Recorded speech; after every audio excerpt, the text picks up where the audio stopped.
ನಮ್ಮ ದಲಿತ ಜನಾಂಗ ಯಾಕೆ BJP ಮತ್ತು RSS ಅಂದರೆ ದೂರ ಹೋಗ್ತಾ ಇದ್ದಾರೆ ಅನ್ನೋದಕ್ಕೆ ನಾನು ಒಂದು ಅವರದ್ದು ಕ್ಲಾರಿಫಿಕೇಶನ್ ಕೂಡ ಕೊಟ್ಟಿದ್ದೆ.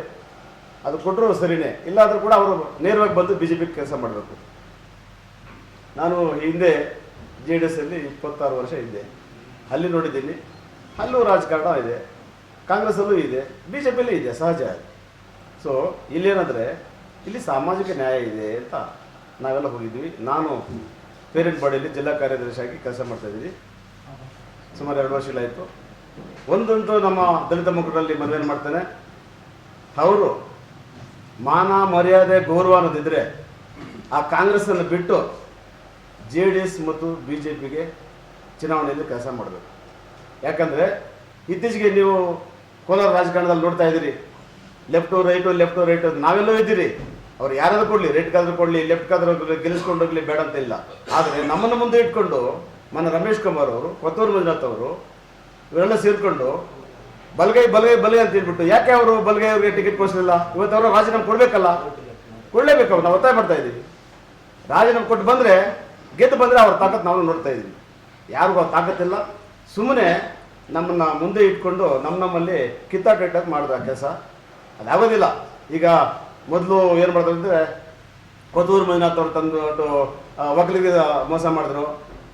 KH ಮುನಿಯಪ್ಪನ ತಗೊಂಡು ಆತ್ಮ ಮೋಸ ಮಾಡಿ, ಆತ್ಮ ಕುಟುಂಬ ಬೇಡ ಬೇಡದಲ್ಲಿ ಅವ್ರಿಗೂ ಮೋಸ ಮಾಡಿ ತೋರಿಸಿದ್ರು. ಮತ್ತು ಇನ್ನು ಯಾರ್ಯಾರು ಕಾಯ್ದು ಗೊತ್ತಿಲ್ಲ. ನಮಗೆ ಹೀಗೆ ಲೆಫ್ಟ್ ಕಿತ್ತಾಟನ್ನು ಜಗಳಾಡ್ಕೊಂಡು ಸಾಯಿ ನೀವು ಅಂತ ಹೇಳ್ತಕ್ಕಂಥದ್ದು ಅವ್ರದ್ದಿದೆ. ಇದು ನಮ್ಮ ದಲಿತ ಮುಖಂಡರಲ್ಲೂ ನಾವು ಸ್ವಲ್ಪ ತಿಳ್ಕೋಬೇಕು.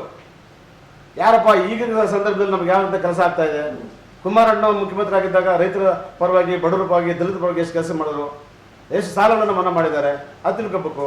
ಮೊನ್ನೆ ದೇವೇಗೌಡರು ಬಂದ ಮೇಲೆ ಅವ್ರ ನೇತೃತ್ವದಲ್ಲಿ ಗ್ರಾಮ ಪಂಚಾಯತಿ ಎಲೆಕ್ಷನ್ ಬಂದು ಎಲ್ಲರಿಗೂ ಕೂಡ ಅಧ್ಯಕ್ಷರು ಮಾಡ್ತಕ್ಕಂಥ ರಿಸರ್ವೇಷನ್ ತಂದಿದ್ದು ಕೂಡ ಅವರೇನೆ. ಈ ಸಂಸತ್ ಭವನದಲ್ಲಿ ಅಂಬೇಡ್ಕರ್ ಫೋಟೋನ ಅಳವಡಿಸ್ತಕ್ಕಂಥದ್ದು ದೇವೇಗೌಡರು. ಇದ್ರಲ್ಲಿ ನಮ್ಮವ್ರಿಗೆಲ್ಲರೂ ಗೊತ್ತಿದೆ, ರಿಪೀಟ್ ಪದೇ ಮಾಡಿ ಸರಿ ಇಲ್ಲ. ಈಗ ನೋಡಿ, ನಮ್ಮ ಮೋದಿಜಿಯವರು ಹೇಳ್ತೀನಿ, ಮೋದಿಜಿ ಬಗ್ಗೆ ಸಾಮಾಜಿಕ ನ್ಯಾಯ ಇದೆ, ಈ ದೇಶವನ್ನು ಸುಭದ್ರವಾದ ರೀತಿಯಲ್ಲಿ ನಡೆಸ್ಕೊಂಡು ಹೋಗ್ತಾರೆ, ಅವ್ರನ್ನ ಸಪೋರ್ಟ್ ಮಾಡಬೇಕು. ಮಲ್ಲೇಶ್ ಮುಖ ನೋಡ್ತಕ್ಕಂಥದ್ದು, ನನ್ನ ಮುಖ ನೋಡಬೇಕು, ಅವ್ರ ಮುಖ ನೋಡ್ತಕ್ಕದ್ದು, ಮುನ್ಸಾಮಿ ಮುಖ ನೋಡ್ತಕ್ಕದ್ದಲ್ಲ ಇದು ದೇಶ. ಇಡೀ ದೇಶವನ್ನು ಕಾಪಾಡಬೇಕೀಗ. ಬೇರೆ ಹುಡುಗರಿಂದ, ಪಾಕಿಸ್ತಾನದಿಂದ, ಅಫ್ಘಾನಿಸ್ತಾನದಿಂದ, ಚೈನಾದಿಂದ ನಮ್ಮ ದೇಶವನ್ನು ಕಾಪಾಡಬೇಕು.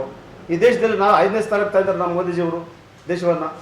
ದೇಶದಲ್ಲಿ ಇಡೀ ವಿಶ್ವದಲ್ಲಿ ಒಬ್ಬ ಏಕೈಕ ನಾಯಕ ಅಂದರೆ ನರೇಂದ್ರ ಮೋದಿಜಿಯವರು. ಈಗ ಯಾರಿಗೆ ದಲಿತ ತೊಂದರೆ ಆಗಿದೆ? ಎಷ್ಟು ಆಯುಷ್ಮಾನ್ ಯೋಜನೆ ತಂದರು, ಸುಮಾರು ಲಕ್ಷಾನು ಗಟ್ಟಲೆ ಬಡವರಿಗೆ ಅನುಕೂಲ ಆಗಿದೆ.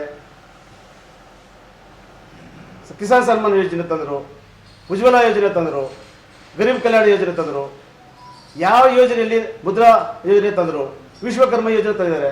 ಎಲ್ಲರಿಗೂ ಕೂಡ ಬಡವರಿಗೆ ಅನುಕೂಲ ಆಗ್ತಾ ಇದೆ. ಬಹಳಷ್ಟು ಜನ ಲೋನ್ ತಗೊಳ್ತಾ ಇದ್ದಾರೆ, ಅನುಕೂಲ ಆಗತ್ತಾ ಇದೆ. ಈಗ ಅಂಬೇಡ್ಕರ್ ತಗೊಳ್ರಿ, ಯಾರು 1900 ಹೇಳಿದ್ರು, 1952ರಲ್ಲಿ ಅಂಬೇಡ್ಕರ್ ಅವರು ಸೋಲಿಸಿದ ಯಾರು? ಕಾಂಗ್ರೆಸ್ನವರು ಅಂತ. ಅಲ್ಲಿ ಯಾಕೆ ನೀವು ಇದ್ದೀರಿ? ಅಂಬೇಡ್ಕರ್ ಅವತ್ತೇ ಹೇಳಿದ್ದಾರೆ, ನೋಡ್ರಿ ನೀವು ಈ ಕಾಂಗ್ರೆಸ್ ಪಕ್ಷ ಬರ ಸುಡುತ್ತಕ್ಕಂಥ ಪಕ್ಷ ಇದು ಕಾಂಗ್ರೆಸ್ ಪಕ್ಷ. ಅಲ್ಲಿ ಹೋದ್ರೆ ನಾವು ದಲಿತರ ಸುಟ್ಟೋಗ್ತೀರಿ, ಹೋಗ್ಬಾರ್ದು ದಯವಿಟ್ಟು. ನೀವು ಯಾವುದೇ ಪಕ್ಷದಲ್ಲಿರಿ, ಕಾಂಗ್ರೆಸ್ ಮಾತ್ರ ಹೋಗ್ಬೇಕಿದ್ರು. ಯಾಕೆ ಹೋದ್ರು? ಅಲ್ಲಿ ಯಾಕೆ ನಾಚಿಕೆ ಆಗ್ಬೇಕು ಅವ್ರಿಗೆ? ಅವರು ಇಡೀ ನಮ್ಮ ಅಂಬೇಡ್ಕರ್ ಅವರಿಂದ ಹಿಡಿದು ಮಲ್ಲಿಕಾರ್ಜುನ ಖರ್ಗೆ ಅವ್ರ ಫ್ಯಾಮಿಲಿ ಹಾಳು ಮಾಡಿದ್ರು. ಪಾಪ ಇಲ್ಲಿ CM ಮಾಡಬೇಕಾಗಿತ್ತು, ಅದನ್ನ ತಗೊಂಡೋಗ್ಬಿಟ್ಟು ಡೆಲ್ಲಿಲಿ ಆಗ್ಬಿಟ್ಟು ಮೂಕ ನಾಯಕರನ್ನು ಮಾಡಿಬಿಟ್ಟವ್ರೆ. ಶ್ರೀನಿವಾಸ ಪ್ರಸಾದನ್ನ ಹಾಳು ಮಾಡಿದ್ರು, ಮೋಟಂಬರು ಹಾಳು ಮಾಡಿದ್ರು, KH ಮುನಿಯಪ್ಪನ ಹಾಳು ಮಾಡಿದ್ರು. ಹಾಳು ಮಾಡ್ತಕ್ಕಂಥದ್ದೇ ಕಾಂಗ್ರೆಸ್ ಪಾರ್ಟಿ. ನಮ್ಗೆ ಎಷ್ಟು ಅನುಕೂಲ ಆಗ್ತಾ ಇದೆ ಈ ಪಾರ್ಟಿಯಲ್ಲಿ, BJP ಪಾರ್ಟಿಯಲ್ಲಿ. ಸಾಮಾಜಿಕ ನ್ಯಾಯ ಇದೆ, ಎಲ್ಲರೂ ಕೂಡ ಲೆಫ್ಟು ರೈಟು ಬೋವಿ ಅದು ಎಲ್ಲರಿಗೂ ಸಾಮಾಜಿಕ ನ್ಯಾಯ ಕೊಡ್ತಾ ಇದೆ. ಮೊನ್ನೆ ಬೊಂಬೈ ಸರ್ಕಾರದಲ್ಲಿ ರಿಸರ್ವೇಷನ್ ಅನ್ನ 15% 17% ಬಂತು, 3% 4% ಕೂಡ ಎಷ್ಟಿಗೆ ಕೊಟ್ಟಿದ್ದಾರೆ.